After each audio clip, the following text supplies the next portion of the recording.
Hello to my good friends from across the pond.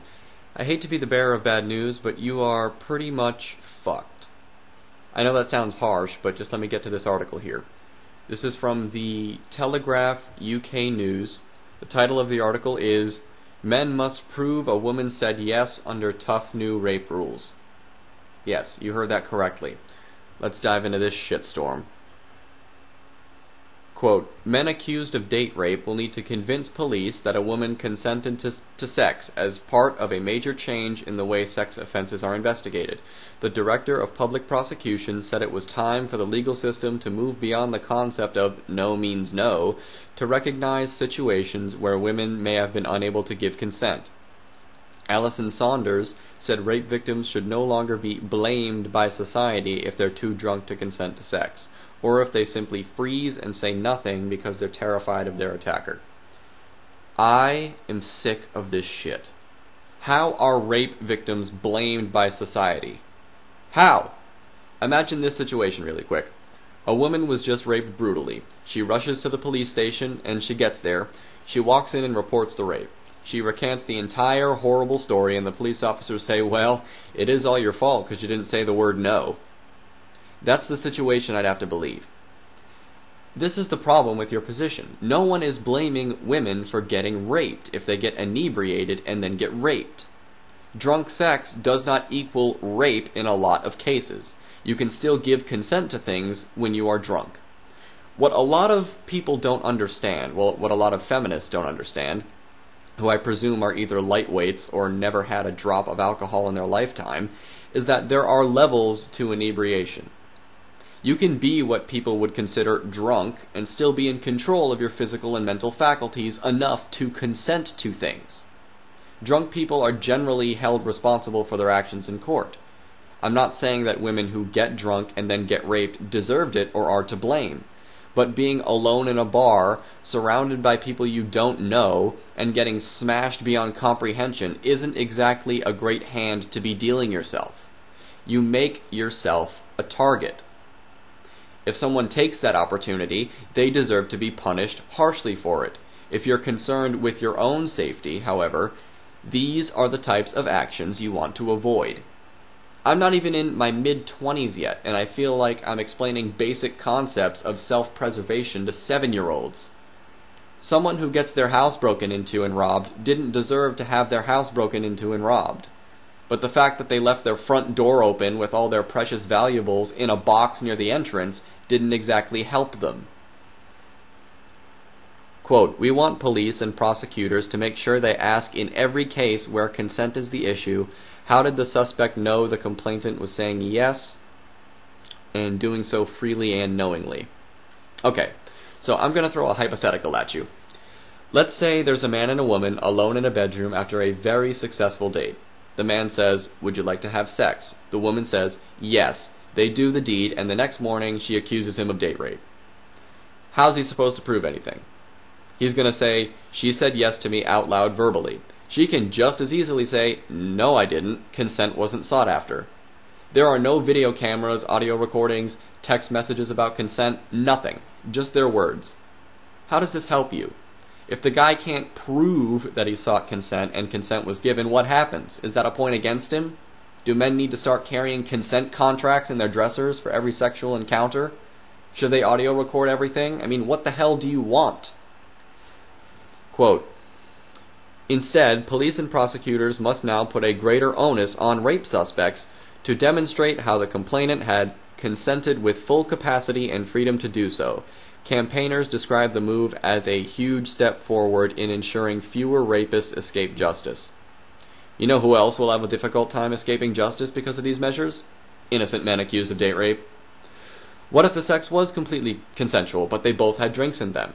Then the woman accused him of rape. Now he has to scramble for any type of evidence in order to save his skin, while the police sit there and say, well, you'd better have that evidence before we decide to throw you in the slammer. Why is the onus on the damn accused? I hereby accuse the Director of Public Prosecutions of raping me. Please find evidence that the sex was consensual, please. Fucking idiots. Quote, Around 85,000 women per year are victims of rape in the UK, of whom 90% know the perpetrator. The most recent figures show that just 15,670 women reported rapes to the police, often because they thought it would be impossible to prove the offense, or because they did not have any confidence in the police's ability to help them, with only 1,070 convictions resulting from the 2,910 cases that got to court. Where the hell did they get 85,000? They have 15,670 reports. Where are they getting 85,000? There's no citation in the article. How is it possible for you to get numbers on rapes that haven't been reported? Are you going door to door asking women to fill out a rape survey? And it's really only important that we ask women these questions anyway, so moving on. Quote, reporting of sexual offenses is up 22% in the latest statistics because of increased confidence in our service and recording, but we have further to go. We need to tackle the iconic issues of no further action, and particularly no crimes, head-on, and reduce inconsistencies in our processes so that we can send a clear and unequivocal message to victims about how they will be treated. Oh, good! Reporting of sexual offenses is up 22%. Maybe eventually there'll be so many reports of sexual offenses they'll finally match all the bullshit numbers you keep pulling out of your asses. If only we could see more reports of sexual assault. What if the sexual assaults just aren't happening? It seems like no matter how small the reports of rape get, feminists always claim that it's definitely underreported.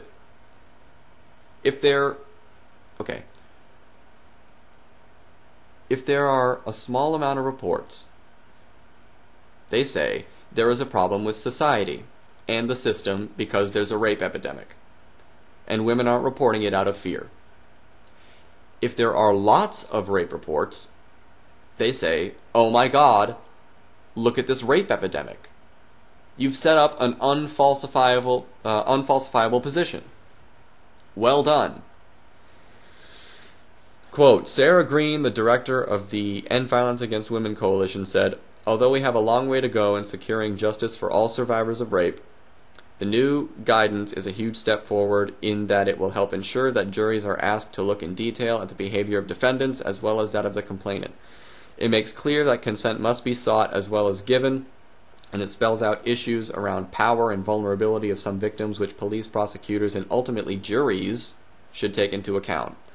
We believe that broader social attitudes are slowly changing. For example, we better recognize that girls who are sexually exploited by older men do not consent to their abuse, and that men in positions of power target and abuse vulnerable victims.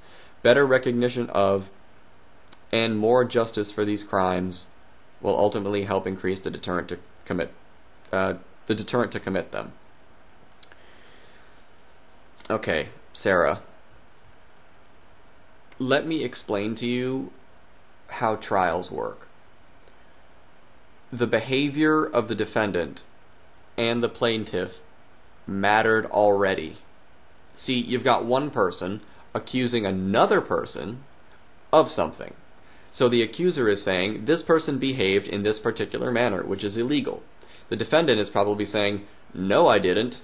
So you've got to look at the physical evidence, eyewitness testimony, and things of that nature in order to reach a definite conclusion. And if there is evidence that the plaintiff is lying about something, then that needs to be taken into account. To claim that the behavior of defendants isn't as harshly scrutinized as the behavior of the plaintiff is probably one of the stupidest things I've ever heard in my lifetime. The behavior of the defendant is exactly what is in question at a trial. That's the whole goal, to discover whether the defendant behaved in an illegal manner or not. God damn it, you're dumb. This is the dumbest thing I've ever seen. Innocent until proven guilty? Nah, just toss that aside. Rather have a guilty man go free than imprison an innocent one? Nah, garbage. As long as we can get those rape convictions up, regardless of whether a rape actually fucking happened or not. The people implementing this disgust me. Have a good day, everybody else.